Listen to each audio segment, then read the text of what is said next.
Hello Avani, यहाँ एक बहुत बड़ी गड़बड़ हो गई है। तो हमेशा बहुत बड़ी प्रॉब्लम ही क्रिएट करते हो। हाँ बोलो, अब क्या हुआ? वो मैं एक्चुअली डैडी जी के साथ एक एंटीक शॉप में आया था, तो यहाँ एक मूर्ति गिर गई और अब ये लोग पैसे मांग रहे हैं। तो क्या हुआ? तो अब ये पैसे मांग रहे हैं 30 लाख रुपए। What? 30 lakhs? वो भी एक स्टैचू के लिए? हाँ, मुझे कुछ समझ में नहीं आ रहा है। Gautam, are you serious? तुम घर पर पड़े रहते हो पूरे दिन, मुफ्त की रोटियां तोड़ते हो, उससे भी तुम्हारा पेट नहीं भरता कि तुम अब नई नई प्रॉब्लम्स क्रिएट कर रहे हो मेरे लिए। तुम बताओ कहां से लेकर आऊंगी मैं 30 लाख इतने शॉर्ट नोटिस पर? 30 लाख सुनते ही उसके पैरों तले जमीन खिसक गई थी। गौतम भी अवनी के गुस्से के आगे कुछ नहीं कह पाया। You know what? तुम्हें रोज रोज प्रॉब्लम्स क्रिएट करने की आदत हो गई है। But I am really sorry, इस बार मैं तुम्हारी कोई मदद नहीं करूंगी। ये प्रॉब्लम तुमने खुद क्रिएट किया, अब इसे सॉल्व भी तुम खुद करो। लेकिन अवनी, आज गौतम और अवनी की शादी को 3 साल हो चुके थे, लेकिन गौतम आज भी अवनी के घर एक घर जमाई बनकर ही रहता था, जहां उसकी हैसियत एक नौकर जितनी ही थी। वो नौकरों की तरह कभी सांस की साड़ी आयरन करता तो कभी अवनी की गाड़ी साफ करता। घर की रसोई से लेकर घर की सफाई तक का सारा बोझ उसी के सर पर था। वहीं अवनी कभी कभी अपने पति की ये हालत देखकर बहुत झल्ला जाती थी, क्योंकि घर का पूरा फाइनेंशियल बोझ सिर्फ उसी के सर पर था।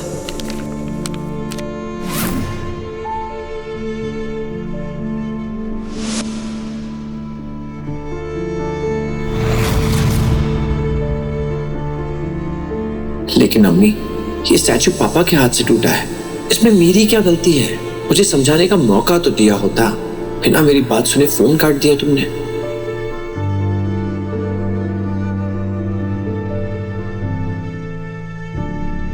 क्या हुआ मिस्टर? 1 घंटा हो गया, लेकिन अभी तक ना पैसे आए और ना तुम्हारी मदद के लिए कोई आदमी। ऊपर से बुढ़ा शॉप से भागने की कोशिश कर रहा था। वो तो अच्छा हुआ गार्ड्स की नजर उन पर पड़ गई, वरना ये तो रफू चक्कर होने का पूरा प्लान बना चुके थे। देखिए मिस्टर, 2 बज रहे हैं। अगर 5 बजे तक तुमने इस एंटिक स्टैचू के पैसे नहीं भरे तो मैं पुलिस को बुला के इस बुढ़े को अंदर करवा दूंगा, और इन बॉडीगार्ड से तुम दोनों की खातिरदारी कर लेंगे। समझ में आई मेरी बात? जी सर, समझ में आई। बस 2 मिनट दीजिए, हम फिगर आउट करते हैं। पापा जी, ये हमें यहाँ पेमेंट किए बिना जाने नहीं देंगे। लेकिन मैं जेल नहीं जाना चाहता, प्लीज तुम कुछ करो ना। तुम मेरे बदले जेल चले जाओ। वैसे भी मेरे परिवार ने 3 साल तक तुम्हें रहने के लिए छत दी है, इतना तो कर सकते हो ना तुम मेरे लिए। डैडी जी, मैं जेल तो चला जाता, पर ये लोग काफी स्ट्रिक्ट हैं, ऐसे नहीं छोड़ेंगे। आपने देखा नहीं वो मैनेजर कैसे धमकी देके चला गया। तो फिर पैसे दे दो ना इन्हें। 30 लाख देने, मेरे जेब में 30 फूटी कौड़ियां नहीं है। मैं नहीं कमाता, मुझे खर्चे के लिए भी अवनी पैसे देती है। मेरे पास नहीं है, ना नौकरी है ना पैसे हैं। कैसे कैसे चुकाऊंगे? तो तुम अवनी को फोन करो। मैंने उसे फोन किया था, उसने फोन काट दिया बिना सुने। यूजलेस दामाद हो तुम एकदम। अपनी बात मेरी बेटी के सामने रख भी नहीं सकते। तुम उसे कॉल करो, मैं बात करता हूं।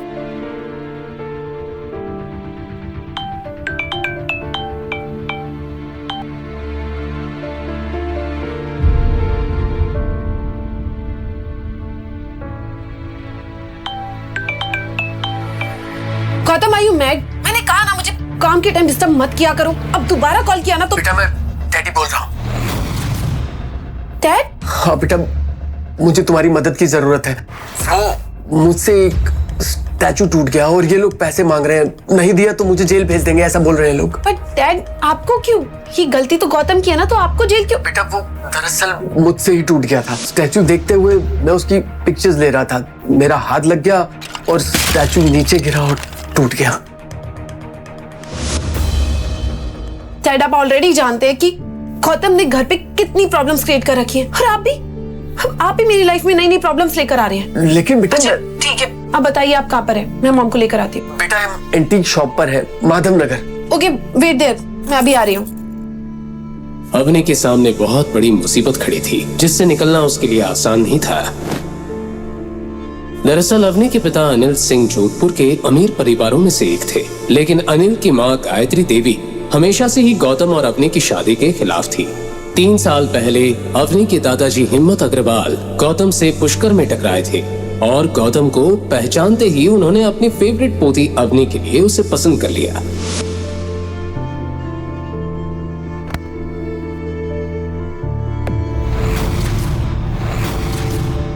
अवनी अपने दादाजी से बहुत प्यार करती थी और उनकी किसी भी बात को टाल नहीं सकती थी। पर शादी के कुछ वक्त बाद ही हिम्मत अग्रवाल दुनिया को अलविदा कह गए, इस राज के साथ कि उन्होंने गौतम को अवनी के लिए क्यों चुना। कैसे पहचानते थे वो गौतम को? फिर उनके जाने के बाद परिवार की बागडोर उनकी पत्नी और अवनी की दादी गायत्री देवी ने अपने हाथों में ले ली। गायत्री देवी अपने परिवार के रुतबे और नाम का बहुत ध्यान रखती थी और साथ ही अपने परिवार में गौतम नाम का धब्बा बर्दाश्त नहीं कर पा रही थी। इसलिए उन्होंने हिम्मत जी के जाने के बाद अनिल और उसके परिवार को अग्रवाल मैंशन से अलग कर दिया था। अवनी आज भी ये सदमा भूल नहीं पाई थी। अब दिन रात उसके दिमाग में सिर्फ एक ही बात चलती रहती थी कि अपने परिवार की हालत कैसे सुधारी जाए। आज एक बार फिर उसके सामने मुसीबत खड़ी थी। वो अगले ही पल अपनी मॉम गीता के साथ माधव नगर जाने के लिए गई।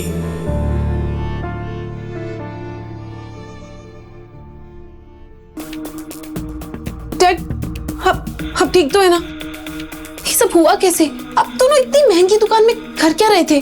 वो एक्चुअली हम लोग यहाँ से गुजर रहे थे तो डैडी जी को यहाँ पे ये सब देखने का मन किया, इसलिए हम अंदर आ गए। और फिर एज यूजुअल तुम ये काम भी ढंग से नहीं कर पाए। और अगर इनका स्टैचू देखने का इतना मन था ना तो तुम संभाल लेते ना। लेकिन मम्मी जी मैं इसमें क्या कर सकता था? मैंने तो डैडी जी को बोला पर उन्होंने कहा और तुमने मान लिया। तुम कब से इतने आज्ञाकारी बन गए? मॉम, ये सारी बातें तो हम बाद में भी कर सकते हैं ना। अभी के लिए जो इम्पोर्टेंट है हमें उसके बारे में सोचना चाहिए। ये 30 लाख रुपए आएंगे कहाँ से? इसी बात पर गुस्सा आ रहा है। एक तो ससुर जी हमारे लिए प्रॉपर्टी कुछ भी नहीं छोड़ गए और ये पनौती हमारे नसीब में बांध गए। मॉम, क्या मॉम? तो इस स्टैचू के लिए मैं अपना घर और अपनी कार बेच दूं और सड़क पे आ जाऊं? और वैसे भी इसे बेचने से भी इतने पैसे नहीं आने। सभी प्रॉब्लम का हल ढूंढने के लिए सोच में पड़ गए। टाइम निकलता जा रहा था। वहीं दूसरी तरफ मैनेजर की नजर बराबर अनिल पर ही थी। उसने पैसे मिलने की उम्मीद छोड़ दी थी और कमिश्नर साहब को इन्फॉर्म कर दिया और 3 घंटे पूरे होने का वेट करने लगा। डैड, मैं दादी सर से मदद मांग कर देखूं? उनके जितने भी पैसे होंगे ना मैं धीरे धीरे करके लौटा दूंगी। पर अवनी, दादी सर तुम्हारी मदद नहीं करेगी और तुम्हें पता है इसकी वजह क्या है। पर मॉम, एक बार बात करने में हर्जी क्या है? मैं कॉल करती हूँ।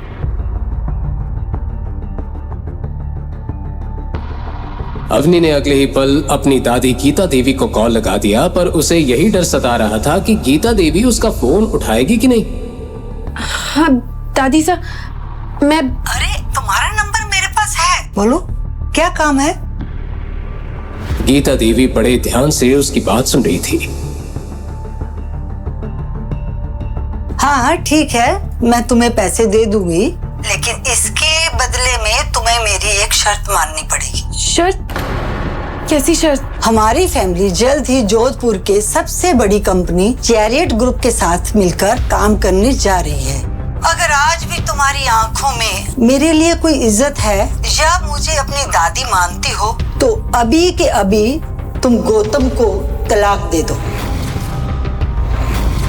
और चैरियट ग्रुप के चेयरमैन के बेटे कबीर के साथ शादी कर दो। दादी साहब, आप ऐसा कैसे बोल सकती हैं? इस बार तो गौतम की इसमें कोई गलती भी नहीं थी। देखो, मुझे इससे कोई मतलब नहीं है। अगर तुम्हें मेरी शर्त मंजूर है तो मैं तुम्हारी मदद कर दूंगी। दादी साहब, मेरे पापा आपके बेटे हैं, वो अपने बेटे के साथ ऐसा कैसे कर सकती हैं? और आज अनिल जिस प्रॉब्लम में है ना, उसकी वजह सिर्फ तुम हो और इसीलिए अगर तुम्हें मेरी शर्त मंजूर है तो मैं तुम्हें पैसे देने के लिए तैयार हूँ। दादी साहब, मेरी बात। अवनी को अब सामने कोई रास्ता नजर नहीं आ रहा था। अवनी प्लीज डोंट वरी, मैं कुछ करता हूँ। अब क्या करोगे तुम? इतनी बड़ी रकम बाहर जाके भीख मांग के लाओगे क्या? अवनी, तुम मेरी बात सुनो। तुम आज ही के आज इस आदमी से तलाक ले लो। ये तेरी लाइफ से आउट तो फिर दादी साहब हमें अपने घर में एंट्री दे देगी। और वैसे भी कबीर तुम्हारा दोस्त है, वो तुम्हें बहुत अच्छे से जानता है और आई एम श्योर वो तुम्हारी हेल्प करेगा। और उसके पापा बहुत पैसे वाले हैं और 30 लाख उनके लिए कुछ भी नहीं है। Come on Avni. गीता देवी को अब कबीर के सिवा कोई रास्ता नजर नहीं आ रहा था, लेकिन कबीर का एक ऐसा सच था जिसे अवनी अच्छे से जानती थी। दरअसल कबीर चैरियट ग्रुप का वाइस चेयरमैन शेखर आनंद का इकलौता बेटा था, जो बचपन से ही अय्याश था।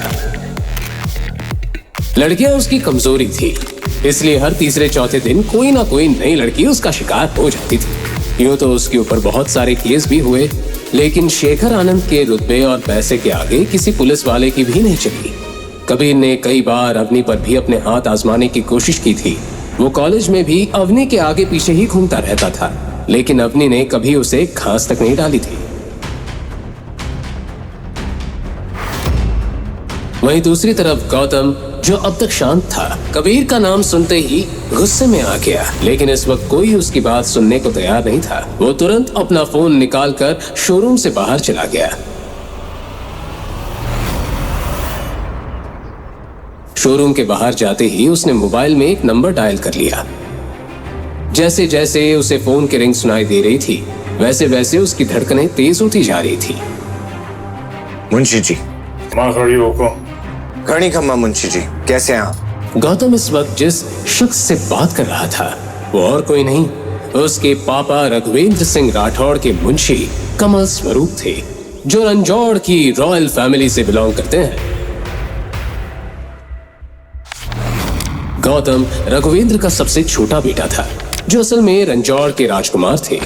गौतम अपने पैलेस सुमेर भवन में ही बड़ा हुआ था। ये कहना गलत नहीं होगा कि वो सोने की चम्मच लेकर पैदा हुआ था, लेकिन जैसे जैसे गौतम बड़ा होता गया, उसके दिल में बाहर की दुनिया को जानने पहचानने की दिलचस्पी बढ़ती चली गई। वो हमेशा से अपनी शाही जिंदगी से तंग रहता था। और फिर एक दिन रघुवेंद्र ने उसकी शादी अपने खास दोस्त की बेटी दीपशिका के साथ तय कर दी।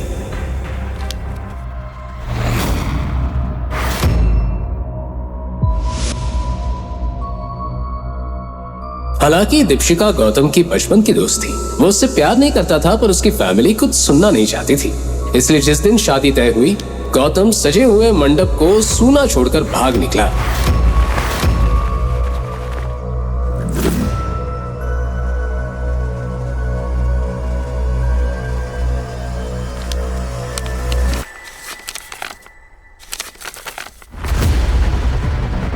सुमेर भवन में आज ही वो मंडप उसी तरह से सजा हुआ था।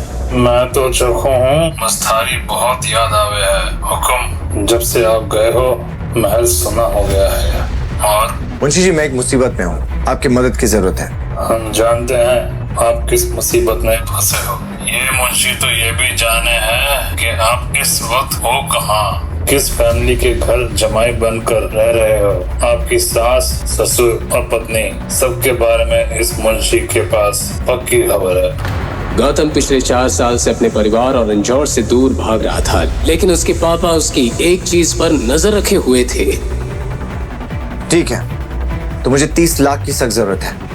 मुझे जल्द से जल्द चाहिए। हुकुम, ऐसा क्यों कर रहे हो? आप एक राजकुमार होके किसी के घर का काम कर रहे हो, झूठा गंदे बर्तन साफ कर रहे हो। समर भगवान। मुंशी जी, मुझे इस बारे में कोई बात नहीं करनी है। मैं सिर्फ इतना जानना चाहता हूँ कि आप मेरी मदद करेंगे कि नहीं। हुकुम, 30 लाख तो हम आपको दे देंगे, लेकिन बड़े हुकुम की वही शर्त है।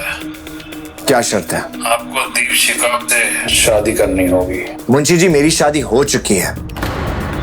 मैं दीप्ति से कैसे शादी कर सकता हूँ? ये पॉसिबल नहीं है। बड़े हुकुम, आपकी शादी को शादी नहीं मानते। आपका समर भवन से चले जाने के बाद बड़े हुकुम के ऊपर कई सवाल उठे। ये मुंशी अपने मालिक की बात के खिलाफ नहीं जा सकता। पैसों के बदले आपको अपनी पत्नी को तलाक देना होगा और दीपशिका बिटिया से शादी करनी होगी। मना करता उससे पहले ही सामने अवनी का चेहरा घूमने लगा, जो अपनी जान जोखिम में डालकर कबीर जैसे अय्याश लड़के से मदद मांगने जा रही थी। ठीक है मुंशी जी, मुझे मंजूर है, लेकिन मुझे 1 साल का वक्त चाहिए। मैं खुद ही अवनी को छोड़ दूंगा और बड़े हुक्म जिससे चाहते हैं मैं उससे शादी कर लूंगा।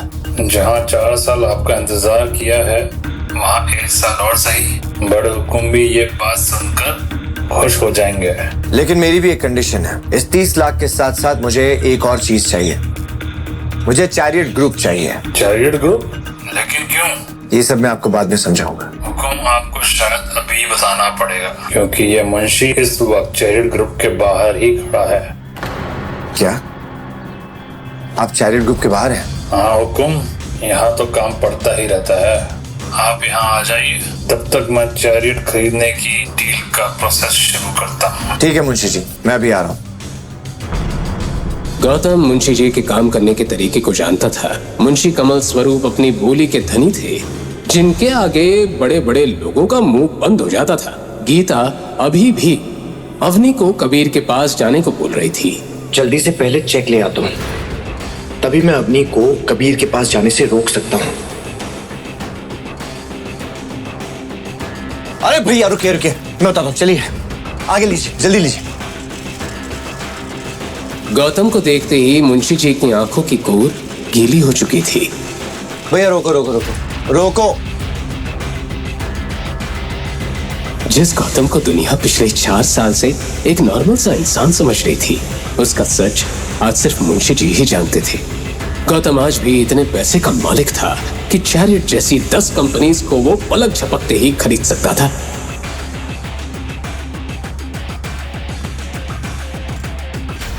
मुंशी जी, कंपनी खरीदने की फॉर्मेलिटीज हो गई? आपके फोन आते ही मैंने सारी फॉर्मेलिटीज पूरी कर दी, बस आपके साइन करने की देरी है।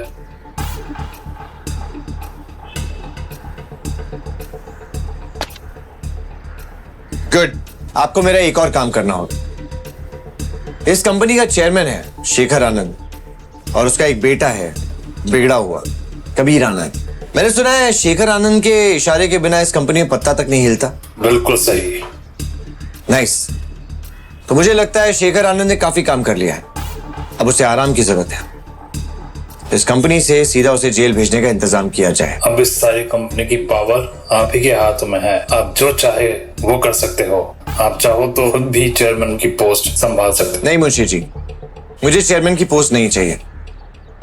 एक बात बताइए, इस कंपनी का वाइस चेयरमैन कौन है? अभिनव गुप्ता। तो फिर अभिनव गुप्ता को कॉल करके बता दीजिए कि इस कंपनी का नया चेयरमैन वही है। मुंशी कमल स्वरूप को देखकर कोई उनका रास्ता रोकने की हिम्मत नहीं कर सकता था। गौतम की आंखों में एक अलग ही तरह की चमक साफ दिखाई दे रही थी।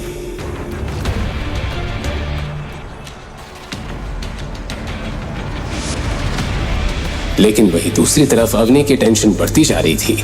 उसके सामने कबीर से मदद मांगने के सिवा कोई रास्ता नहीं था। इधर गौतम और मुंशी जी को ऑफिस के अंदर देखते ही एक 32 साल की औरत ने उन्हें केबिन के बाहर रोक दिया। तुम दोनों अंदर कैसे आ गए, वो भी बिना किसी से पूछे? यह औरत शेखर आनंद की पर्सनल सेक्रेटरी शालिनी थी, जो मुंशी जी की पहचान से वाकिफ नहीं थी। मैं यहाँ के चेयरमैन मिस्टर गुप्ता से मिलने आया हूँ। मिस्टर अभिनव गुप्ता इस कंपनी के वाइस चेयरमैन हैं, और वो तुम जैसे सेल्समैन से बिना अपॉइंटमेंट के नहीं मिलते हैं। तो अब यहाँ से निकलो, वरना मैं सिक्योरिटी बुलाऊं। सिक्योरिटी। गौतम के फोन पर अवनी का फोन आने लगा। इससे पहले कि वो फोन उठाकर जवाब देता, उसका मोबाइल लो बैटरी के कारण स्विच ऑफ हो गया। तुम जानती भी हो किससे बात कर रही हो? ये जोधपुर के मुंशी जी, मुझे लेट हो रहा है, गुप्ता जी को बुलाइए प्लीज। हेलो। अभिनव गुप्ता मुंशी जी को अच्छे से जानता था। वो अपने काम छोड़कर तुरंत अपने केबिन से बाहर आ गया। देखो, मैं तुम दोनों को लास्ट वार्निंग दे रही हूँ। मिस कामिनी, ये तरीका है आपका गेट से बात करने का? सॉरी सर, लेकिन शट अप। तुम्हें पता है ना, तुम्हारी इस बदतमीजी की वजह से तुम्हें इस कंपनी से निकाला जा सकता है।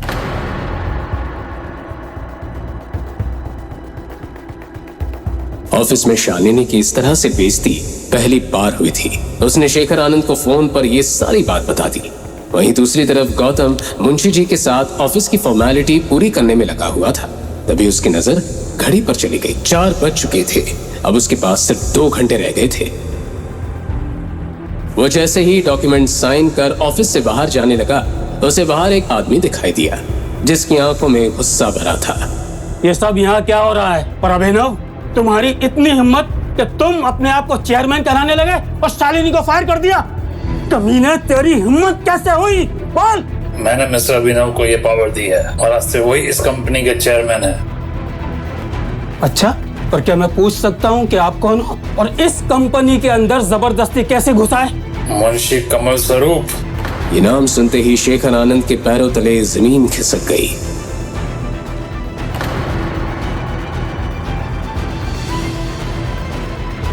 मिस्टर कमल, आपने मुझे पहले नहीं बताया। आप मुझे पहले इन्फॉर्म कर देते तो हाँ, एक काम करते हैं, आप मेरे केबिन में चलिए, वहां चल के बात करते हैं। हाँ मिस्टर आनंद, बातचीत का वक्त निकल चुका है। इस कंपनी के आड़ में आप क्या काले धंधे चला रहे हैं हमें अच्छे से पता है।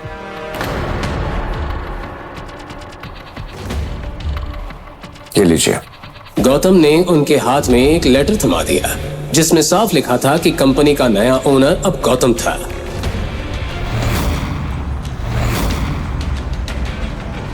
मुंशी जी, मिस्टर गुप्ता आपसे बात करनी है, आइए। वहीं केबिन के अंदर आते ही गौतम ने अपने घड़ी में टाइम देखा। वक्त निकलने के साथ ही उसके दिल में अवनी और उसकी फैमिली के लिए चिंता बढ़ती जा रही थी।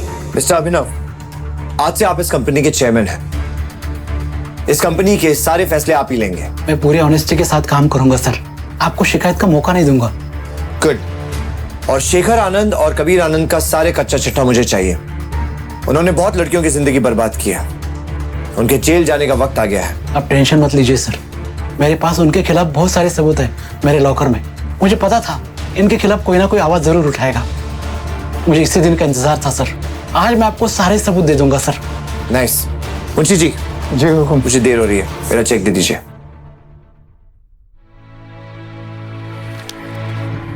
Thank you. मुंशी जी के फोन पर बाहर खड़े बॉडीगार्ड का कॉल आ गया। फोन उठाते ही मुंशी जी हैरानी से गौतम को देखने लगे। हुकुम। अवनी अभी अभी कबीर आनंद के कमरे में गई है।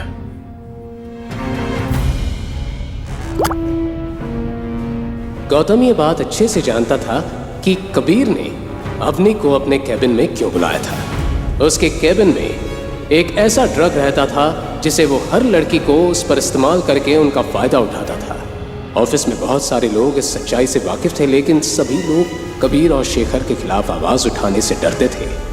आज कबीर कंपनी के नए मालिक गौतम के गुस्से का शिकार होने वाला था।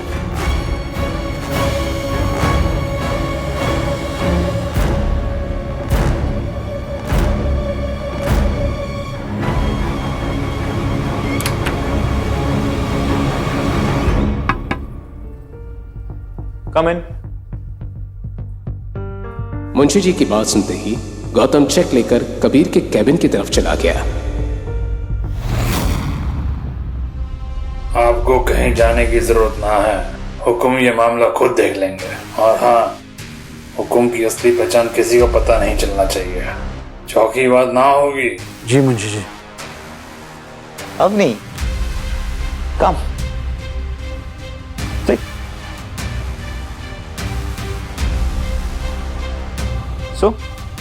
कैसे आना हो। अवनी ने कबीर के केबिन में आते ही उसे सारी बात बता दी। गौतम की आंखों में बेचैनी बढ़ती जा रही थी। अब नहीं, इतनी बड़ी बात हो गई और तुम मुझे भी बता रही हो।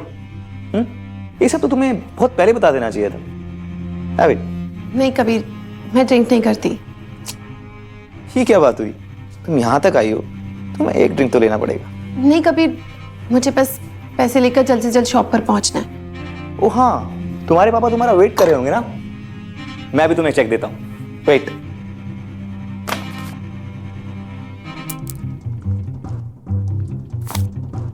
और तुम ड्रिंक नहीं करोगी तो मुझे बहुत बुरा लगेगा। थैंक्स कबीर, पर मैं ड्रिंक नहीं कर सकती। हाँ, मैं तुम्हारे पैसे जितना जल्दी हो सके ना वापस कर दूंगी। मुझे पैसों की परवाह नहीं।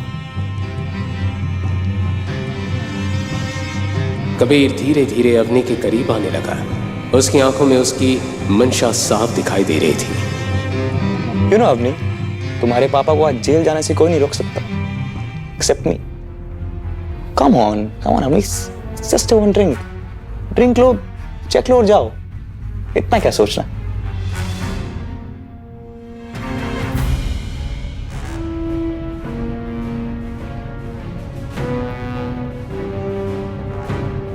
कभी ड्रिंक करने के बाद तुम पक्का मुझे चेक दे दोगे ना? Of course, पैसा मेरे लिए इतनी बड़ी बात नहीं। Have it. वो मन ही मन अवनी के साथ रात गुजारने का प्लान बना चुका था। अवनी के सामने अब कोई रास्ता नहीं था, लेकिन ग्लास अपने होठों के आगे बढ़ने से पहले ही उसे दरवाजे की जोरदार आवाज सुनाई दी। अवनी के हाथ में ड्रिंक का ग्लास देखते ही गौतम गुस्से में कबीर को देखने लगा। कौन है बे तू? अंदर कैसे आया? गौतम, गौतम तुम यहाँ क्या कर रहे हो? मैं अगर यहाँ नहीं पहुंचता तो ये तुम्हारे साथ न जाने क्या कर रहा होता। गौतम, तुम ऐसा सोच भी कैसे सकते हो? मैं यहाँ कबीर से मदद मांगने के लिए आई हूँ। तुम नहीं जानती कितना गिरा हुआ इंसान है। ओ हेलो, बहुत हुआ तेरा। तुझे पता है तू किससे बात कर रहा है? मेरी तो कबीर, ये मेरे हस्बैंड है। तो यही है वो घर जमाई। अवनी, इससे कहो अभी के अभी मेरे पैरों में गिरकर माफी मांगे, नहीं तो आज यहां से जिंदा बचकर नहीं जाएगा। और अवनी, ये चेक तो तुम भूल ही जाओ।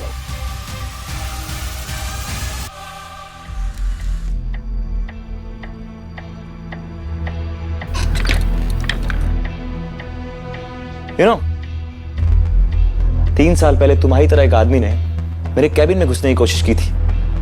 उसकी फैमिली वाले उसकी लाश आज तक ढूंढ रहे हैं।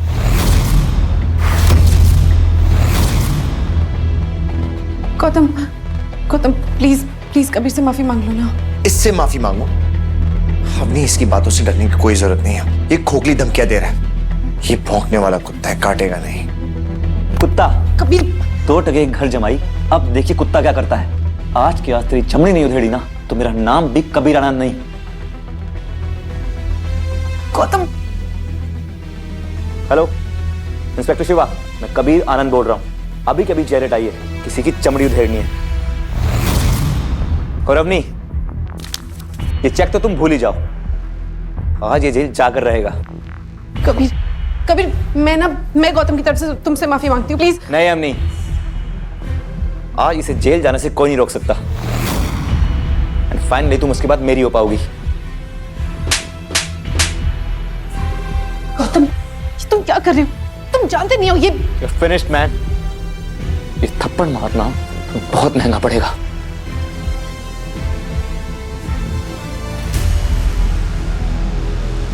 डैड, इस कुत्ते ने आपके बेटे को थप्पड़ मारने की कोशिश की है। अपने पापा को इस हालत में देखकर कबीर की आंखें फटी की फटी रह गई। इससे पहले कि उसे ये बात समझ में आती, 2 हवलदारों ने उसे पकड़कर हथकड़ी पहना दी और घुटनों के बल जमीन पर गिरा दिया। इंस्पेक्टर, तुम्हारा दिमाग खराब हो गया क्या? मिस्टर कबीर आनंद, मैं तुम्हें और तुम्हारे बाप को लोगों को लूटने और उनके साथ फ्रॉड करने और बहुत सी लड़कियों की जिंदगी बर्बाद करने के जुर्म में गिरफ्तार करता हूँ। डैडी, ये क्या बकवास कर रहा है? शेखर आनंद के मुरझाए हुए चेहरे ने सारी सिचुएशन बयां कर दी थी। अवनी को अब तक कुछ समझ नहीं आ रहा था। इंस्पेक्टर साहब, इसने मेरी पत्नी को ये ड्रिंक पिलाने की कोशिश की और इसमें कुछ ड्रग्स भी डाले। प्लीज चेक कर लीजिए। ये बात सुनते ही इंस्पेक्टर अपना रुमाल निकालकर ड्रिंक चेक करने लगा। उसने थोड़ी ड्रिंक अपने रुमाल में डाल दी, लेकिन कुछ ही देर बाद जब रुमाल का रंग सुर्ख नीला पड़ने लगा तो सभी हक्के बक्के रह गए। आपने सही कहा मिस्टर गौतम, इस ड्रिंक के अंदर ट्रायाजोलम नाम का एक ड्रग है जो बेहद ही खतरनाक है। हवलदार, एविडेंस के साथ ले चलो दोनों बाप बेटे को। जेल की हवा खाएंगे तो दोनों का दिमाग ठिकाने आ जाएगा। तुम ऐसे नहीं कर सकते, मुझे अभी कभी कमिश्नर से बात करनी है। ड्रिंक में ड्रग की बात सुनकर अवनी के पैरों तले जमीन हिल गई थी। आज कबीर के काले चिट्ठों का टाइम पूरा हो चुका था।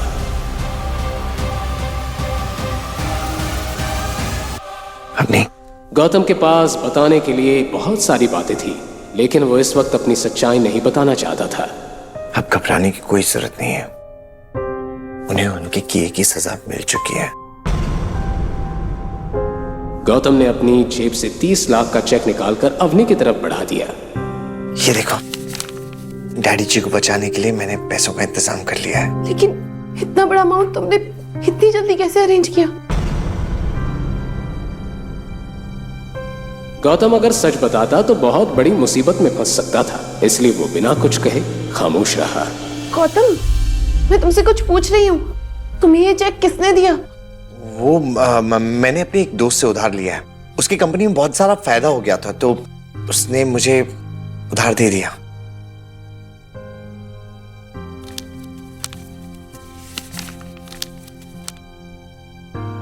अवनी हैरानी से उस चेक को देख रही थी।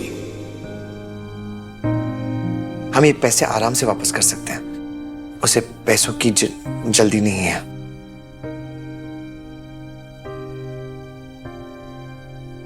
अवनी 40 मिनट बचे हैं, हमें शोरूम चलना होगा। तुम लोग हमारा वेट कर रहे होंगे। वहीं दूसरी तरफ अनिल और गीता शोरूम के एक कोने में बैठे थे। 2 हट्टे कट्टे गार्ड्स ने उन्हें घेर रखा था। सभी को सिर्फ मैनेजर के कमांड का ही इंतजार था।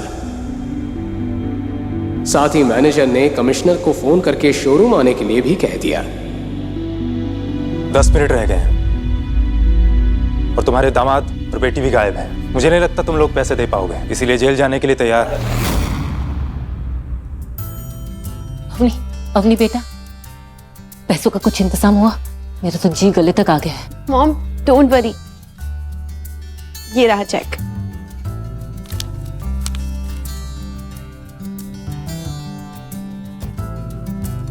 देखा, मैंने कहा था ना, कबीर हमारी मदद जरूर करेगा। बहुत ही अच्छा बच्चा है वो, पूरा सोने का खरा है। ये तुम्हारे गौतम जैसा नहीं है। देखो गौतम, दिखाई दे रहा है ये चेक? ये तुम्हारे औकात से बाहर की बात है। कबीर मेरी बेटी का दोस्त है, मेरी बेटी, और तुम अब आज के आज ही मेरी बेटी को तलाक दे दो। अब मैं अपनी बेटी की जिंदगी तुम्हारे जैसे निकम्मे के साथ नहीं देख सकती। क्या क्या ख्वाब देखे थे मैंने अपनी बेटी के लिए, और तुम जैसा भूत हमारे पल्ले पड़ गया है। मॉम, अरे तुम जैसा आप सोच रही है वैसा कुछ भी नहीं है। दरअसल वो तू चुप ही रहे, तुझे सही और गलत दिखना ही बंद हो गया है। ये आदमी तेरे पल्लू से बंध गया है, तू उसे छोड़ क्यों नहीं देती है? कबीर का नाम सुनकर अवनी को ड्रिंक वाली बात याद आ गई। मॉम, ये पैसे मुझे गौतम ने दिए हैं, कबीर ने नहीं।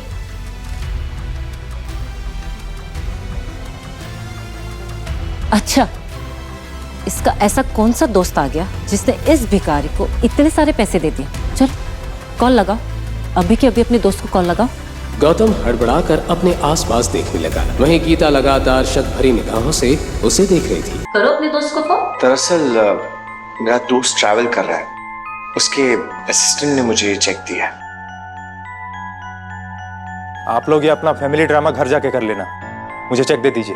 हाँ, लीजिए चेक।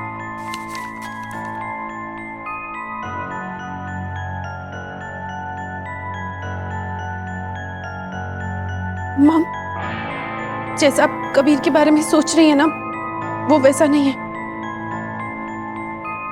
कबीर ने पैसों के बदले मेरे साथ जबरदस्ती करने की कोशिश की,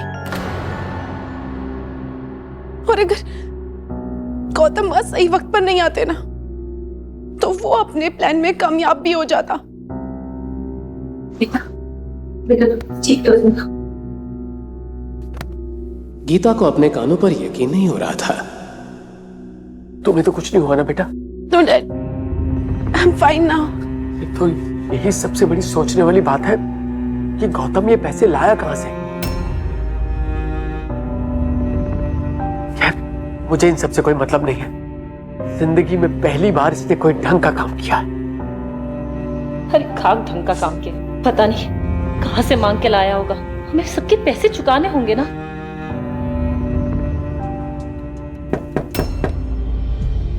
मॉम, ये सब बातें हम घर चलकर करते हैं ना, मैनेजर हमें ही देख रहा है। शाम हो चुकी थी और गीता गौतम के ऊपर ताने बरसाने का कोई भी मौका गंवाना नहीं चाहती थी। मॉम,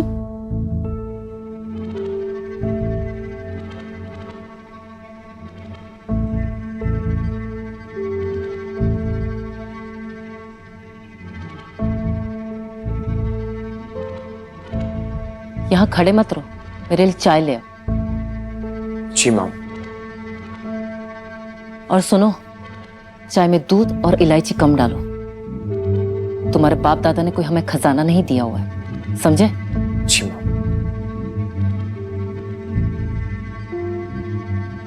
गौतम ये सुनकर मन ही मन मुस्कुराता है, क्योंकि अवनी के दादाजी हिम्मत सिंह को अपना कारोबार शुरू करने के पैसे गौतम के दादाजी ने ही दिए थे, क्योंकि एक जमाने में हिम्मत सिंह के पूर्वज मुंशी जी की तरह रंजौर परिवार की सेवा करते थे।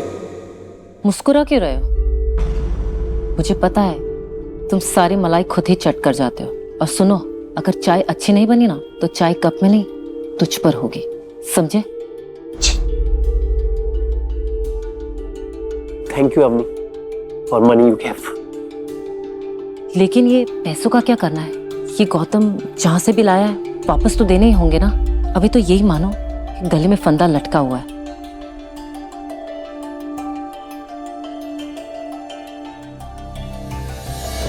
अवनी अपनी सेविंग्स के बारे में सोचने लगी, क्योंकि उसे भी जल्दी से जल्दी गौतम से लिए पैसे वापस लौटाने थे। उसी वक्त गौतम हमेशा की तरह खाने के बारे में पूछने आ गया, क्योंकि घर में अक्सर ही गीता और अनिल की अलग अलग फरमाइश होती थी। मॉम, अभी के लिए हमारी जितनी भी सेविंग्स है हम वो दे देते हैं, बाकी के पैसे मैं धीरे धीरे गौतम को लौटा दूंगी। ठीक है, पहले इससे भी तो पूछो कि इसका अमीर दोस्त बाद में हमसे बाकी के पैसे ले लेगा कि नहीं, क्योंकि सेविंग्स के तो सिर्फ 5 लाख है। कहीं वो मना कर दे तो? नहीं मॉम, उसे पैसों की फिलहाल कोई जल्दी नहीं है। तो फिर ठीक है, हम बाद में ही दे देंगे। लेकिन मॉम, अभी के लिए हम 5 लाख तो दे सकते हैं ना? हाँ बिल्कुल। मैं तुम्हारे नकारे पति की तरह किसी पे बोझ नहीं बनना चाहती।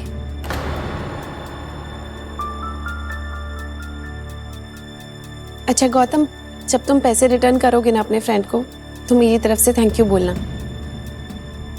उन्होंने हमारी बहुत बड़ी हेल्प की है।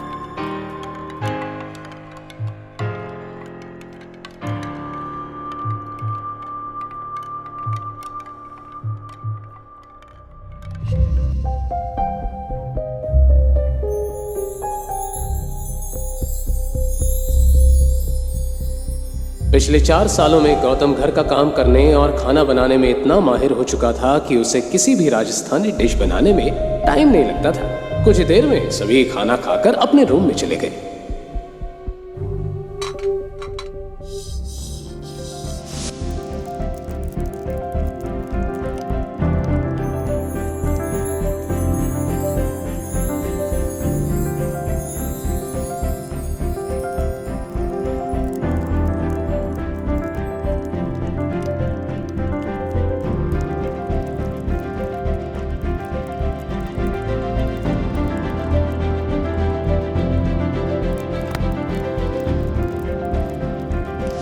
लेकिन गौतम का काम खत्म नहीं हुआ था।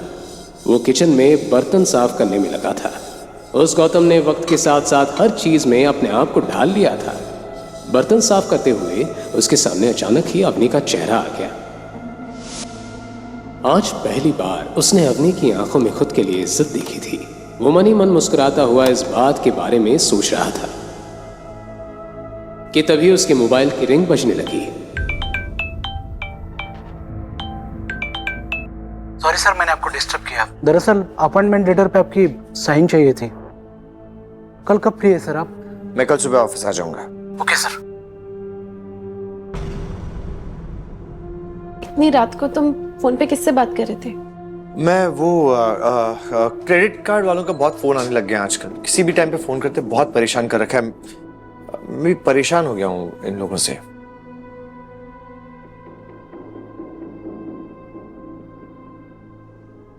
अगले दिन सुबह गौतम अपने घर का काम खत्म करके चैरियट जाने के लिए निकल गया। वो अवनी से मार्केट के काम का बहाना बनाकर निकला था, इसलिए उसे जल्दी से जल्दी घर वापस पहुंचना था। Good morning sir. मैंने सारे सीनियर एग्जीक्यूटिव्स को इन्फॉर्म करके मीटिंग के लिए बुला लिया है सर। आप कब तक पहुंच रहे हैं सर? मिस्टर गुप्ता, आपने किससे पूछकर ये मीटिंग रखी है? मैं नहीं चाहता कि मेरी असलियत किसी के भी सामने आए। Please cancel the meeting.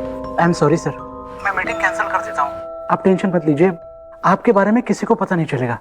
Good, मैं आपको आपकी कैबिन में मिलता हूँ।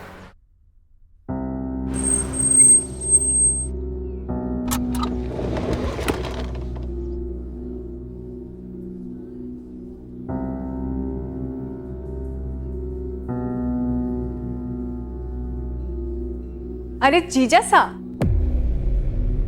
आप यहाँ कहीं रास्ता तो नहीं भूल गए? क्योंकि लूजर्स के लिए इस कंपनी में कोई जगह नहीं। दरअसल उसके सामने खड़ी लड़की और कोई नहीं, अवनी की कजिन शनाया थी। शनाया बचपन से ही अवनी को पसंद नहीं करती थी। इसकी ही कई वजहें थी। अवनी का दिमाग बचपन से ही बहुत तेज था, वो दिखने में बहुत सुंदर थी। अवनी की शादी गौतम जैसे लूजर से होने के बाद शनाया सबसे ज्यादा खुश हुई थी। एक मिनट। आज शनाया की शादी शहर के सबसे अमीर आदमी रघुवीर पंडित के इकलौते बेटे सिद्धार्थ पंडित से होने वाली थी। रघुवीर पंडित भी चैरियट के साथ मिलकर काम करता था। चैरियट की ही बदौलत उसका जोधपुर में बहुत दबदबा था और इसी दबदबे और नाम को देखकर अवनी की दादी गायत्री देवी ने अपनी पोती की शादी सिद्धार्थ पंडित के साथ तय कर दी। गौतम हमेशा की तरह आज भी शनाया के ताने सुनकर खामोश खड़ा रहा। खैर छोड़ो, तुम क्या ही कहोगे। तुम्हारे जैसे आदमी की हमारे सामने खड़े होने की औकात भी नहीं है। वेल, हम यहाँ शेखर अंकल को अपनी शादी की इनविटेशन कार्ड देने आए थे। अगर तुम चाहो तो तुम भी शादी में आ सकते हो। तुम्हारे लिए वेटर का काम रिजर्व करके रख दूंगी। आपकी शादी में मुझे वेटर बनने का कोई शौक नहीं है।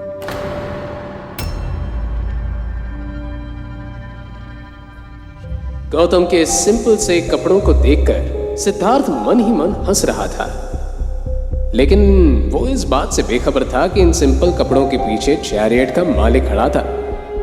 अच्छा, तो ये है गौतम द घर जमाई। बहुत सुना है तुम्हारे बारे में। तुम वही हो ना जो अपनी पत्नी के टुकड़ों पर पलते हो। आज फाइनली दर्शन हो ही गया। वैसे फॉर योर काइंड इन्फॉर्मेशन, इस बिल्डिंग में ना तुम्हारे जैसे लूजर्स की जगह नहीं है। तो तुम मैं एक्चुअली यहाँ पे जॉब मांगने आया था। नौकरी? सीरियसली? यहाँ झाड़ू पोछे के लिए कोई वैकेंसी नहीं है। और तुम्हारी हिम्मत कैसी हुई मेरे से ऐसे बात करने की? इसके बाद जो कुछ भी कहना, जो कुछ भी करना, सोच समझ के करना, समझे तुम? क्या कर लेगा बे तू? बोल, क्या करेगा? बेबी छोड़ो ना, किस लोफर के मुंह लग रहे हो तुम। हम जिस काम के लिए आए थे वो काम पूरा कर लेते हैं। वैसे भी इस आदमी के पास कोई काम धंधा तो है नहीं।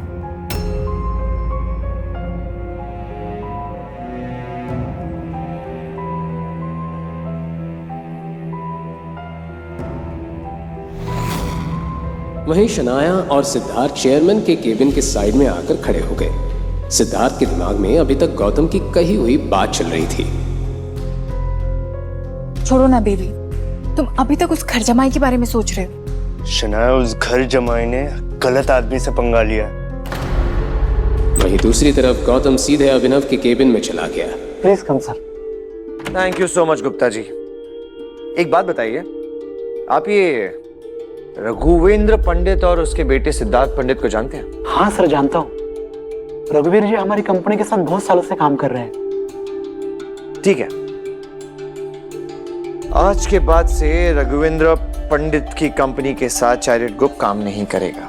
उनके साथ जो भी डील्स होने वाली है सब कैंसिल कर दी जाए और उन्हें इन्फॉर्म कर दिया जाए कि जो लोग दूसरों की इज्जत नहीं करते, हम उनके साथ काम नहीं करते।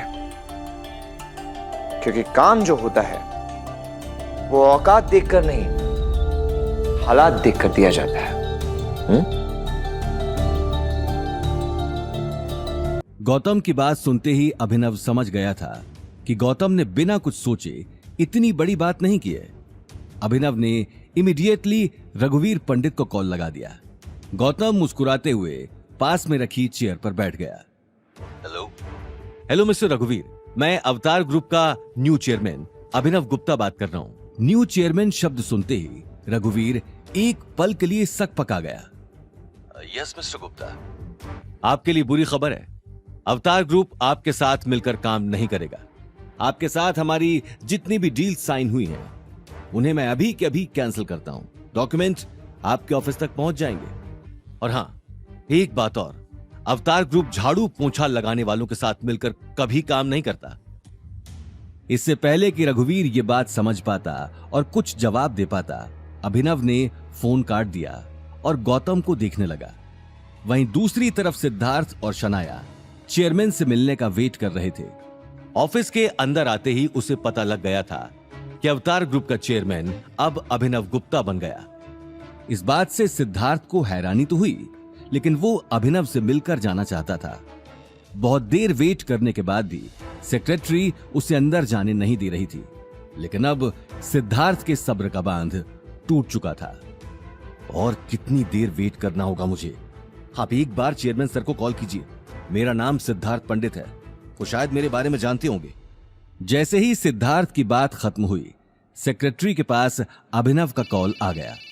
अभिनव से बात करने के बाद सेक्रेटरी सिद्धार्थ को देखने लगी। देखते ही देखते उसने सिक्योरिटी को कॉल कर दिया, जल्दी से चेयरमैन सर के केबिन पर कुछ लोग भेजो। चेयरमैन शब्द सुनते ही सिक्योरिटी गार्ड्स भागते हुए बिल्डिंग के अंदर आ गए। सिद्धार्थ और शनाया इससे पहले कि कुछ समझ पाते, उनके सामने गन्स लिए बहुत सारे गार्ड्स खड़े हो गए। ओ हेलो, तुम लोगों का दिमाग खराब हो गया है, इस तरह घेर कर क्यों खड़े हो?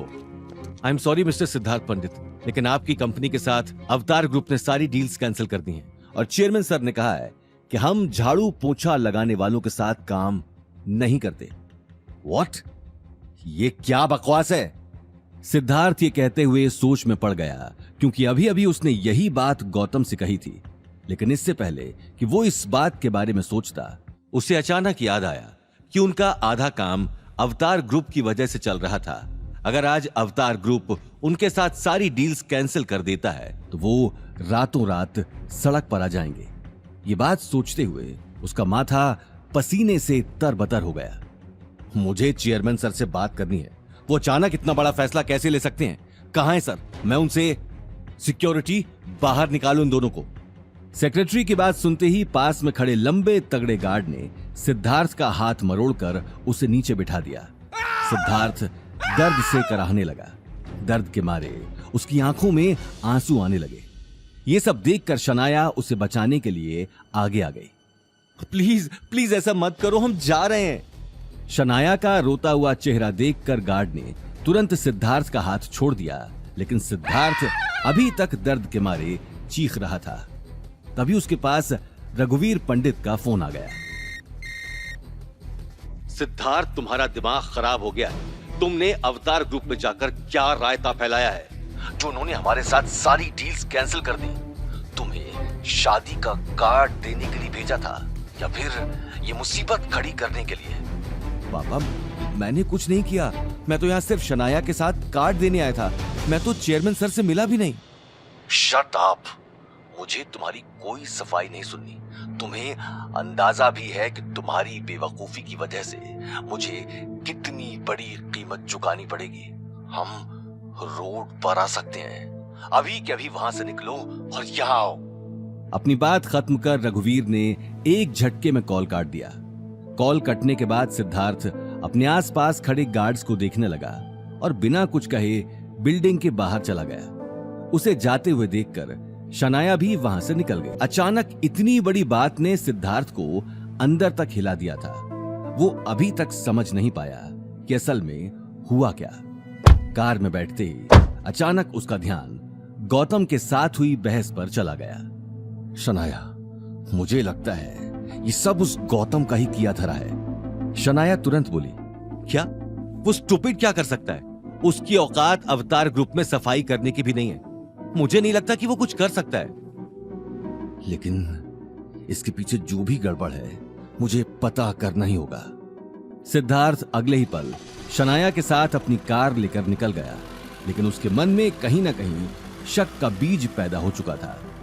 वहीं दूसरी तरफ सिद्धार्थ को सबक सिखाकर गौतम मन ही मन बहुत अच्छा फील कर रहा था। वो अगले ही पल सारे डॉक्यूमेंट साइन कर अपने घर की तरफ निकल गया, लेकिन घर पहुंचते ही उसका खिलखिलाता हुआ चेहरा एक ही पल में मुरझा गया। हॉल के सोफे पर अवनी की दादी गायत्री देवी बैठी थी। गायत्री देवी ने अपने गले में सोने की एक बड़ी माला पहनी हुई थी और हाथों में कई सारी अलग अलग तरह की अंगूठियां। लेकिन उनकी चढ़ी हुई नाक को देखकर यह साफ मालूम चल रहा था कि अनिल के छोटे से घर में आकर उन्हें अच्छा नहीं लग रहा था। अनिल जब से अग्रवाल मेंशन से अलग हुआ था, तब से गायत्री देवी ने अनिल के घर पर कदम नहीं रखा था। आज अचानक उन्हें सोफे पर बैठा देख गौतम के मन में ढेर सारे सवाल चलने लगे। वो अगले ही पल गायत्री देवी के पैर छूने के लिए आगे आ गया। गौतम को देखते ही गायत्री देवी ने अपना मुंह घुमा लिया, क्योंकि गौतम उन्हें फूटी आंख भी पसंद नहीं था। एक अजीब सी खामोशी हॉल में छाई हुई थी। अनिल और अवनी एक दूसरे को देख रहे थे। उसी वक्त गीता ने चाय का कप गायत्री देवी के सामने रख दिया।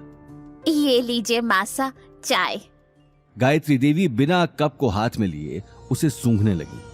कप को सूंघते ही उसने अपनी नाक चढ़ा ली और गुस्से में गीता को देखने लगी। इतनी पतली चाय, लगता है सारी मलाई खुद ही चट कर जाती हो। चाय पतली और तुम मोटी होती जा रही हो। डस्टबिन में फेंक दो इसे।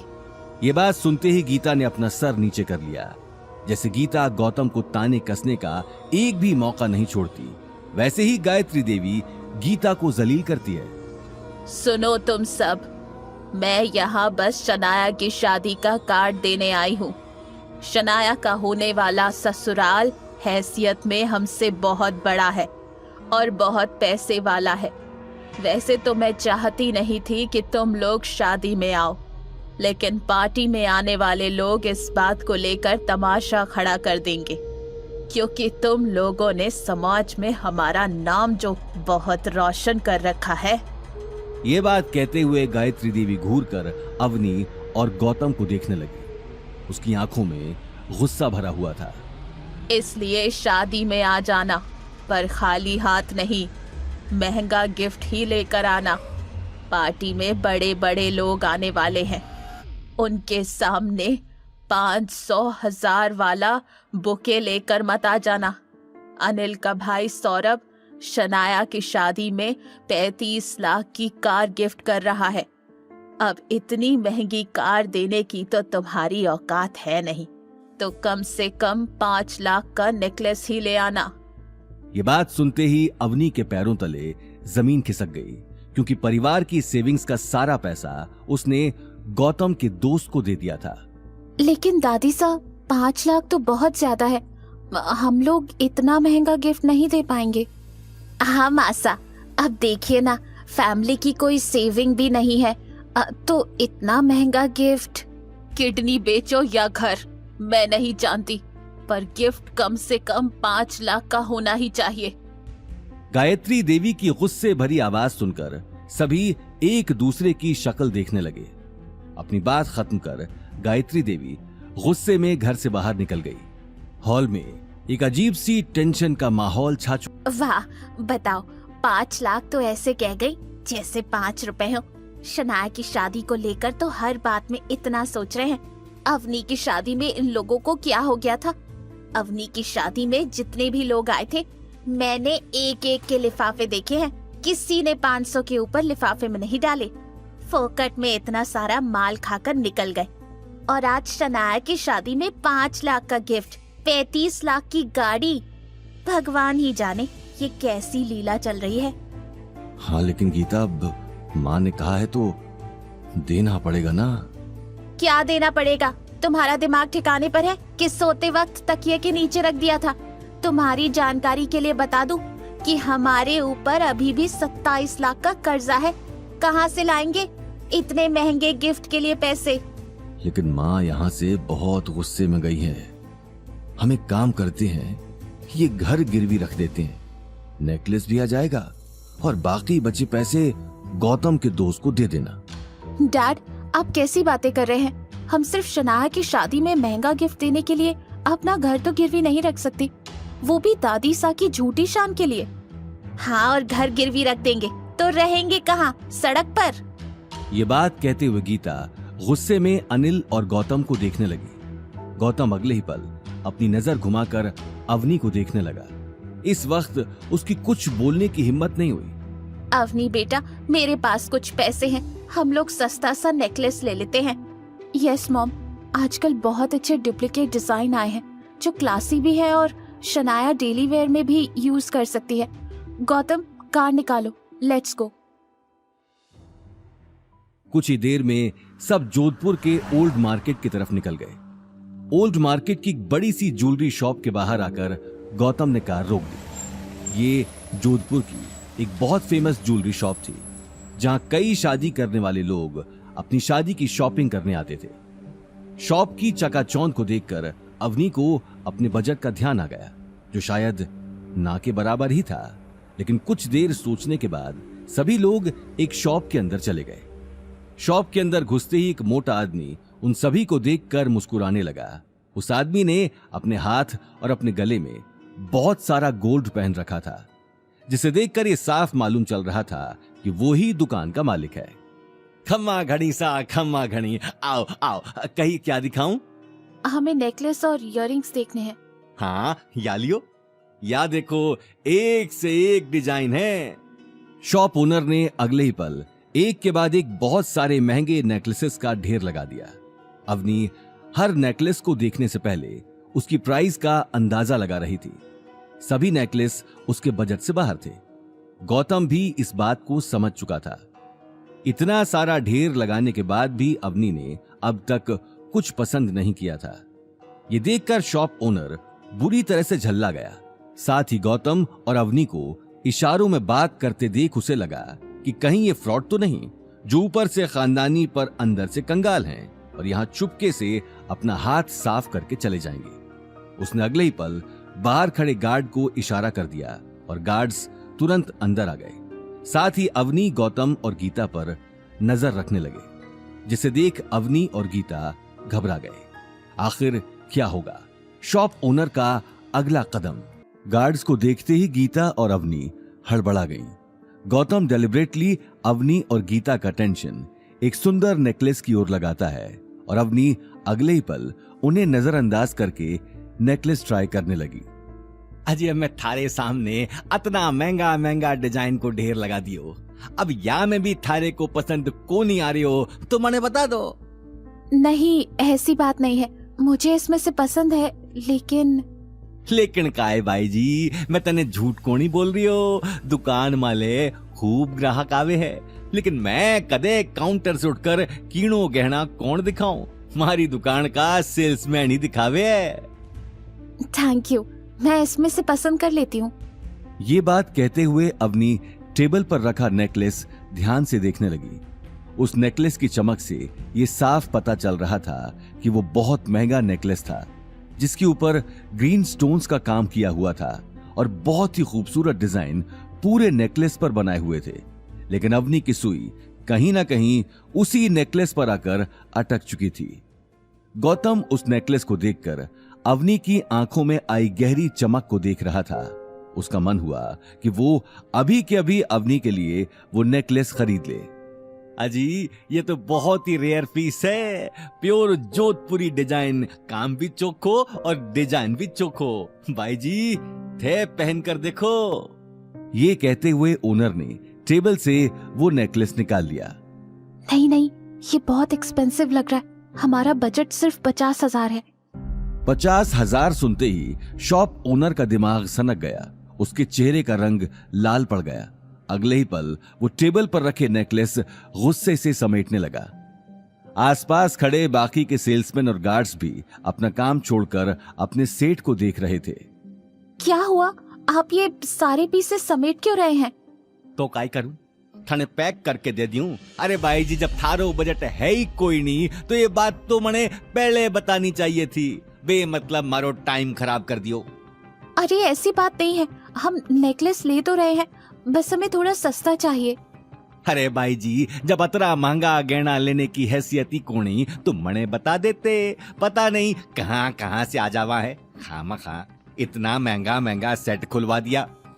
अपने सेठ की गुस्से भरी बात सुनकर सभी सेल्समैन अपना काम छोड़कर उसके पास आकर खड़े हो गए। उन लोगों को देखकर गीता और अनिल का गला सूख गया।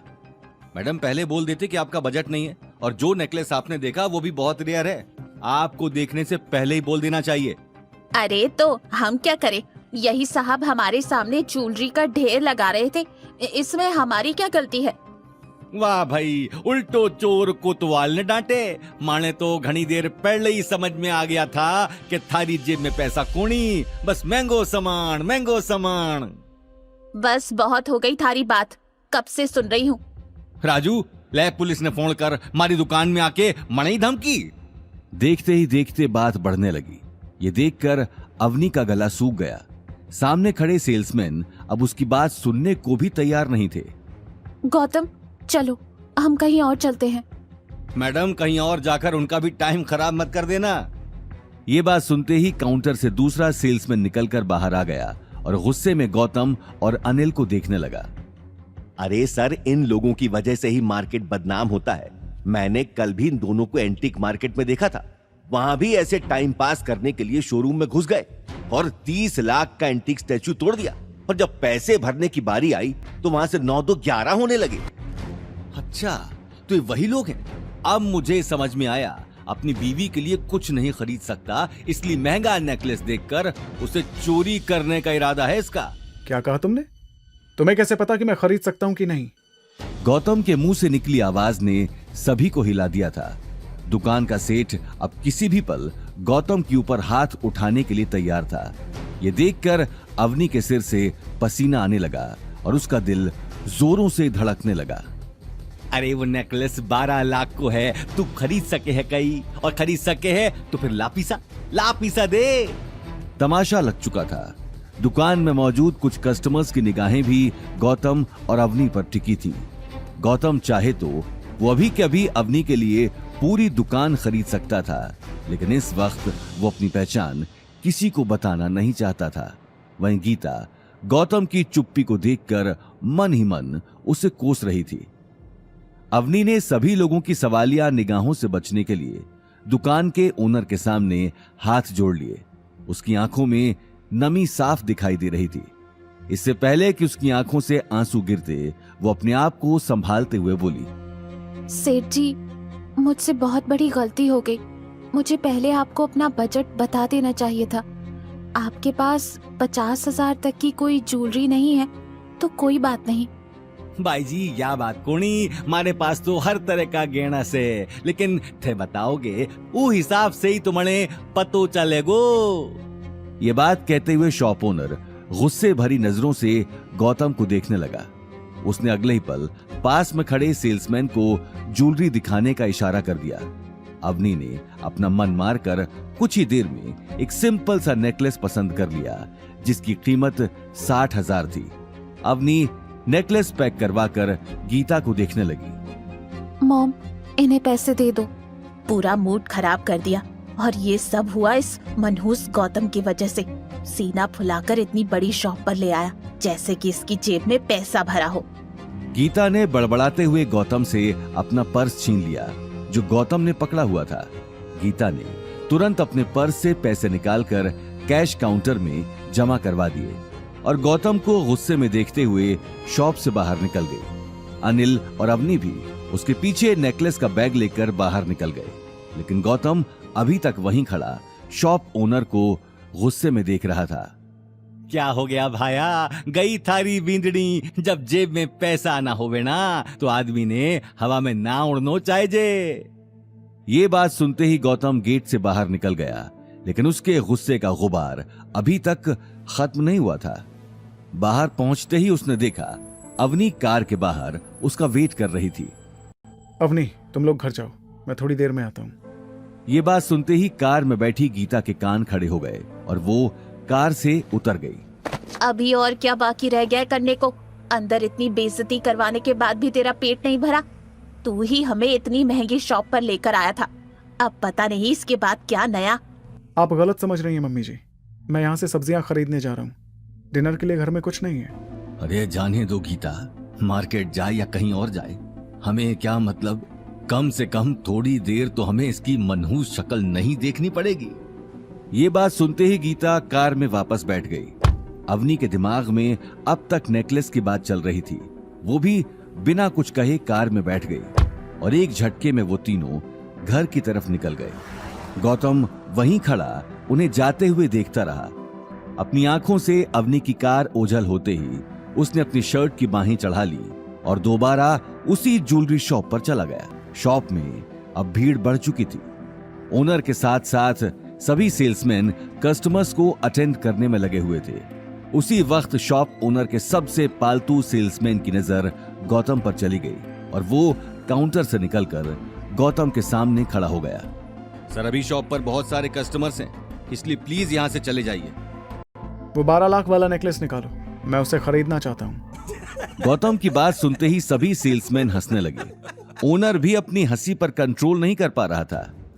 काई नेकलेस भाया, दिमाग बाहर छोड़ आयो कहीं। सेठ जी, लगता है अचानक इसके अंदर का मर्द जाग गया है। सभी गौतम को देखकर तरह तरह के ताने बरसाने लगे, लेकिन गौतम खामोश खड़ा अपने सामने खड़े सेल्समैन की आंखों में देख रहा था। अगर तुम्हारी हंसी ठिठोली हो गई हो तो काम की बात करें। ओ कम ऑन, तुम सच में वो नेकलेस खरीदना चाहते हो? वो तुम्हारी औकात से बाहर है। मेरी औकात कितनी है वो तुम अंदाजा भी नहीं लगा सकते। फिलहाल मैं यहाँ सिर्फ एक कस्टमर बनकर। अरे काई, बहुत होगी की चेंचे। उठाओ साले ने और बाहर निकालो। अब तो तू यहाँ से सीधा पुलिस स्टेशन ही जाएगा। इस शॉप का पूरे मार्केट में बहुत नाम है। एक आवाज में लोग इकट्ठे हो जाएंगे और फिर तेरा क्या हाल करेंगे वो मैं बता भी नहीं सकता। पहले तुझे यहाँ लोगों की मार पड़ेगी और उसके बाद पुलिस की मार। बहुत हो गया तेरा। ये बात सुनते ही गौतम ने अपना मोबाइल निकाल दिया। वो पीछे नहीं हटने वाला था। Hello Munshi ji, old city, Ajit colony, shop number 105, जल्दी आइए, आपके पास सिर्फ 10 मिनट हैं। जी हुकुम। सेल्समैन ने यह बात सुनकर हंसते हुए गौतम के कंधे पर हाथ रख दिया। किसे फोन किया है? किसी सूरमा को जो आकर तुझे बचाएगा? वो तुझे अगले 10 मिनट में पता चल जाएगा। सेल्समैन का चेहरा गुस्से में लाल हो चुका था। उसी वक्त आसपास के लोगों ने मौका देखते ही गौतम के ऊपर ताने बरसाना शुरू कर दिया। इस देश में गरीबी प्रॉब्लम नहीं है, प्रॉब्लम है इन जैसे गुंडे लोग। देखो तो सही, इतना जलील होने के बाद भी खड़ा है। अजी, इन लोगों की तो जात ही ऐसी होती है, चोर उचक्कों को क्या फर्क पड़ता है। और देखो, खड़ा ऐसे है जैसे पूरी दुकान खरीदनी हो। शॉप के हर कोने में खुसुर फुसुर शुरू हो चुकी थी। वहीं कुछ लोगों को 10 मिनट बाद होने वाले तमाशे का इंतजार था। सेल्समैन और शॉप ओनर की नजरें भी घड़ी पर टिकी थीं। लेकिन तभी शॉप के बाहर एक के बाद एक बहुत सारी महंगी कारें आकर खड़ी हो गईं। कारों के रुकते ही उनमें से हट्टे कट्टे बॉडीगार्ड हाथों में गन्स लिए शॉप के बाहर आकर खड़े हो गए। सभी के कानों में ब्लूटूथ लगे थे और सभी हाथों में वॉकी टॉकी से एक दूसरे को कमांड दे रहे थे। इतने सारे बॉडीगार्ड देखकर आसपास के लोग भौंचक्के रह गए। शॉप ओनर भी काउंटर से बाहर निकलकर देखने लगा। उसी वक्त एक ब्लैक कार से मुंशी जी बाहर निकलकर शॉप को ध्यान से देखने लगे। मुंशी को शॉप में एंटर करते ही गौतम सामने खड़ा दिखाई देता है। सभी बॉडीगार्ड्स ने पूरी शॉप को अब चारों तरफ से घेर लिया था। मुंशी जी के आते ही शॉप के अंदर लोगों की कानाफूसी शुरू हो गई। खमा गणी हुकुम, आप इतनी छोटी दुकान में के? मुंशी जी, मैंने आपको इसलिए बुलाया है क्योंकि इस आदमी ने अभी अभी मुझसे मेरी औकात पूछी है। ये कहते ही गौतम सामने खड़े सेल्समैन की आंखों में आंखें डालकर देखने लगा। इतने सारे बॉडीगार्ड्स देखकर सेल्समैन का गला सूख गया और दिल की धड़कनें तेज हो गईं। तुम्हारी हिम्मत कैसे हुई हुकुम से इस तरह बात करने की? तुम जानते भी हो इस वक्त किसके सामने खड़े हो। सिर्फ 1 मिनट लगेगा ये पूरी दुकान और तुम्हें खरीदने में।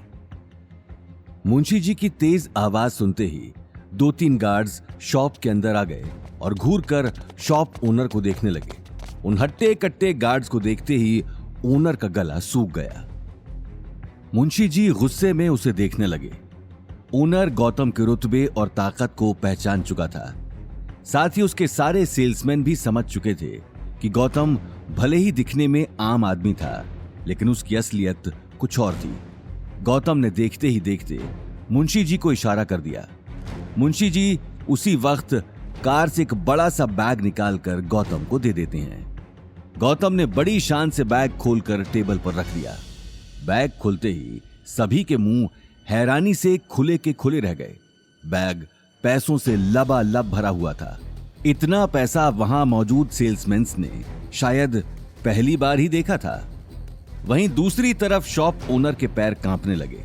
वो अगले ही पल गौतम के पैरों में गिर गया और उसने अपने गाल पर जोर जोर से थप्पड़ मारना शुरू कर दिया। मने माफ कर दो हुकुम। हाँ तो मिस्टर सेल्समैन, अब बताओ, तुम्हें मेरी औकात देखनी है? ये बात सुनते ही सेल्समैन ने अपना सिर झुका लिया और गौतम के पैरों में झुक गया। सर प्लीज मुझे भी माफ कर दीजिए, मेरा दिमाग खराब हो गया था। ठीक है, इस बार तो मैं तुम दोनों को माफ कर रहा हूँ, लेकिन आइंदा तुमने किसी का मजाक बनाने की हिम्मत की तो मुझसे बुरा कोई नहीं होगा। ये बात कहते हुए गौतम ने गार्ड्स को इशारा कर दिया। गार्ड ने अगले ही पल उन दोनों को गौतम के पैरों से उठाकर काउंटर के पास खड़ा कर दिया। थोड़ी देर पहले जो लोग गौतम का मजाक बना रहे थे, अब उनकी नजरों में गौतम के लिए एक अलग ही तरह की इज्जत थी। अब वो नेकलेस निकालो जो मेरी वाइफ ने पसंद किया था। Yes sir. उस नेकलेस को देखते ही गौतम मंद मंद मुस्कुराने लगा। देखते ही देखते उसने शॉप से बहुत सारे महंगे गहने खरीद लिए। ये देखकर शॉप ओनर का सिर चकराने लगा। गौतम सारी ज्वेलरी खरीदकर शॉप के बाहर आ गया और कार के पास आकर खड़ा हो गया। मुंशी जी, इन सारे जेवरों को अच्छे से पैक करवा देना और साथ ही कुछ महंगे गिफ्ट्स भी ले लेना। कल अवनी की कज़न की सगाई पार्टी है। आप ये सारे गिफ्ट्स छोटे हुकुम की तरफ से उसके परिवार को दे देना। गौतम की ओर से ना सही, लेकिन छोटे हुकुम की ओर से तो ये हो ही सकता है। मैं नहीं चाहता हूँ कि मेरे होते हुए अवनी का सिर किसी के सामने झुके। और हाँ, ये नेकलेस मुझे अलग से कल पार्टी में दे देना। मैं अवनी को कोई बहाना बनाकर खुद दे दूंगा। जैसा आप कहो हुकुम, पर छोटा मुंह बड़ी बात। आपसे पूछना चाहूं, आप खुद अवनी को नेकलेस क्यों नहीं देते? आप अपना सच क्यों नहीं बता देते? नहीं मुंशी जी, अभी सही टाइम नहीं है। अवनी को मैं अपना सच बताऊंगा जरूर, मगर वक्त आने पर। जी हुकुम, वैसे भी अच्छा ही है। अगर आपके ससुराल वाले जान गए कि आप रंजौर के राठौर हो तो वो अवनी से आपका तलाक कभी नहीं होने देंगे। गौतम कुछ कहता नहीं है, पर उसकी आंखों से साफ पता चल जाता है कि वो मुंशी जी की बातों से खुश नहीं है। मुंशी जी भी समझ नहीं पा रहे थे कि आखिर गौतम के दिमाग में क्या चल रहा है। क्या वो फूलों का आसान रास्ता छोड़कर कांटों की रास्ते पे चल रहा है? मुंशी जी कार में बैठकर चले जाते हैं और गौतम मार्केट में सब्जियां लेने के लिए जाता है। सब्जियां लेकर घर जाने पर उसके चेहरे पर जो खुशी छाई थी, वो खुशी घर पहुंचते ही गायब हो गई। घर में एक अलग ही तरह की बहस छिड़ी हुई थी और गीता को सिर्फ गौतम का इंतजार था। गौतम के घर में आते ही गीता सोफे से खड़ी होकर तालियां बजाने लगी। आइए आइए महाराज, आपने आने में इतना समय लगा दिया। हमें लगा सब्जी लेने कहीं दूसरे देश ही निकल गए हैं। नहीं मम्मी जी, ऐसी बात नहीं है। वो दरअसल। Shut up. आज एक बार फिर तेरी वजह से मेरी बेटी को सबके सामने सिर झुकाना पड़ा। पता नहीं भगवान किस जन्म का बदला ले रहा है। अवनी, तू अभी के अभी इस आदमी को तलाक दे दे। मॉम प्लीज, अब आप फिर मत शुरू हो जाना।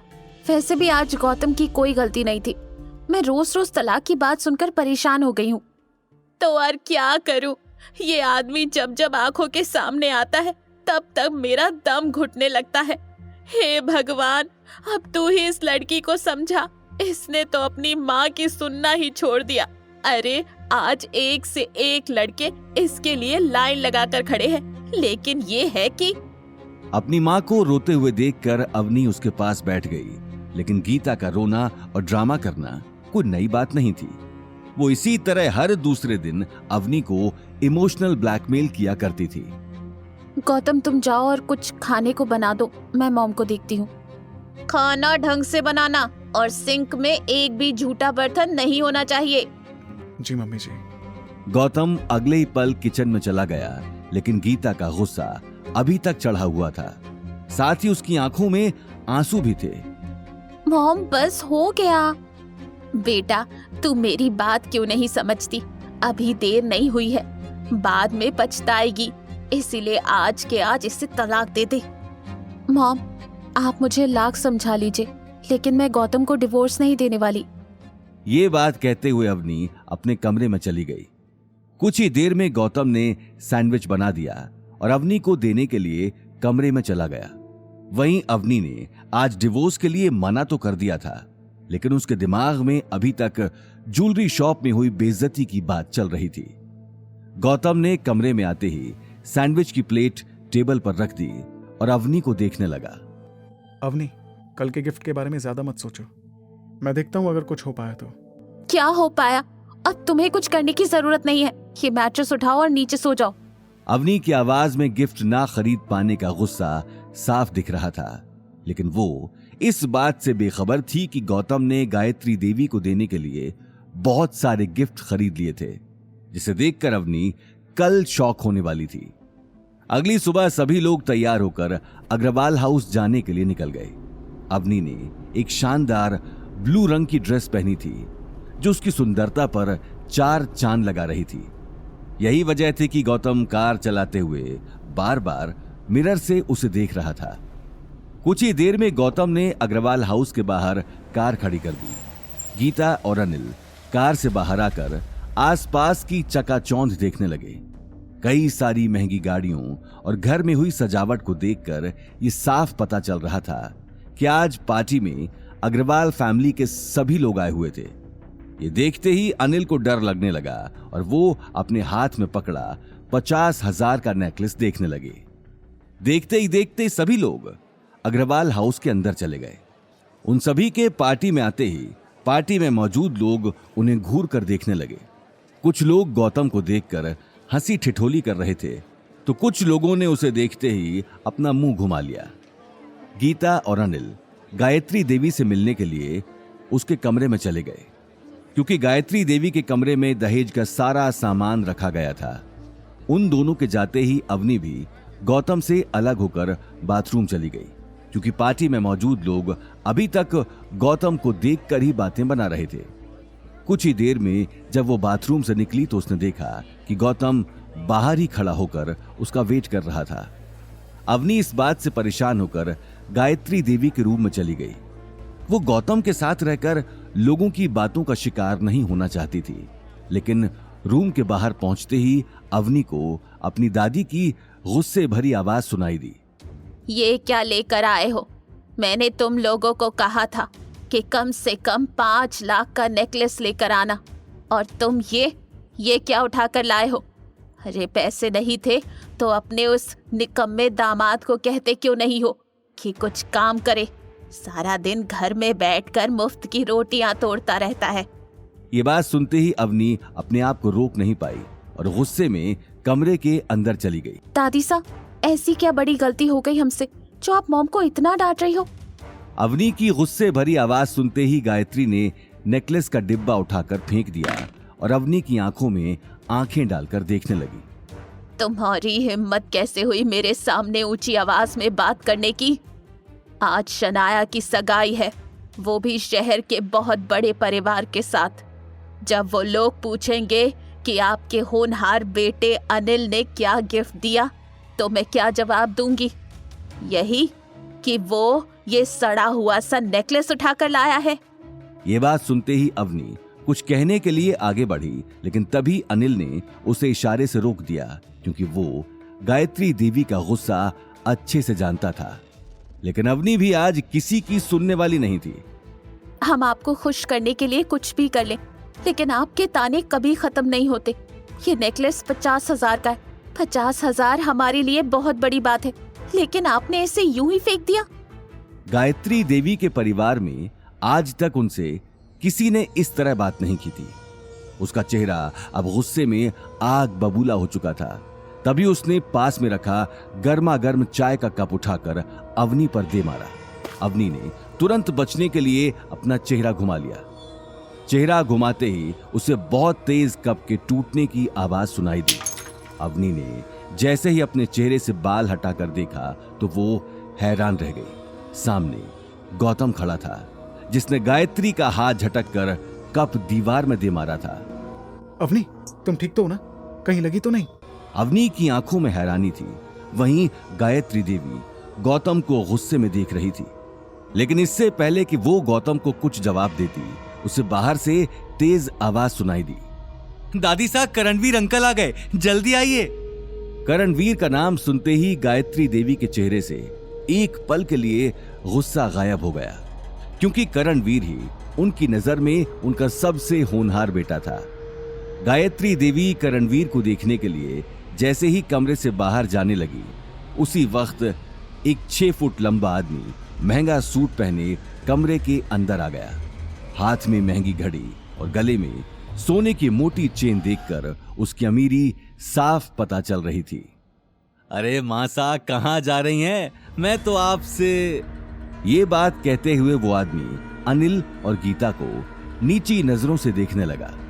अच्छा, तो यहाँ भाई साहब और उनका पूरा परिवार आया हुआ है।